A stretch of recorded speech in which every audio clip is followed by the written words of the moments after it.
So what's important for us at the National Trust is that the Lake District isn't really one landscape, it's actually many landscapes, which means that the balance of the way that we do things is tailored to the needs of the individual places. A valley like Ennerdale, there's a recent history here of coniferous forest. So we have to take that as our starting point to help to blur the boundaries between the coniferous forest and the fell land around it, to enable native species to spread out further up the valley and up the mountain. So Richard, you've had the Galloway cows up here at Ennerdale for 11 years now. How's that working out for you? Yeah, it's worked great really. We introduced the cows in 2006.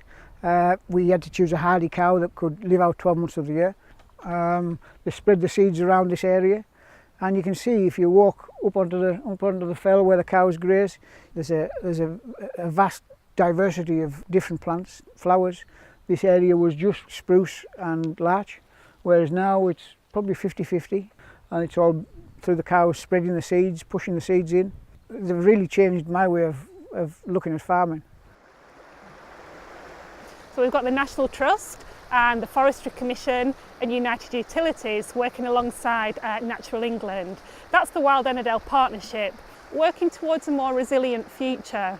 And fundamentally, it's about giving more freedom for nature and for natural processes, whether that's through the way the forest is changing, more diverse structure in the face of tree disease, the way we've introduced and changed grazing, the way water is responding to different climatic changes.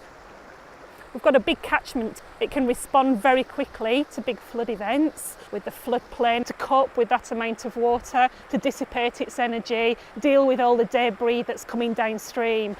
Also, it relates to wildlife, the function of the river, and we've got the rare Arctic char fish living in the deep water of Ennerdale. A relic from the Ice Age. It's the only species in the Lake District that migrates upstream to spawn. Now that fish was deemed to be at critical level, so we've done a breeding programme to boost those numbers. And we've now got fantastic spawning grounds for those Arctic char. Combined with the breeding programme, the fish are doing really well.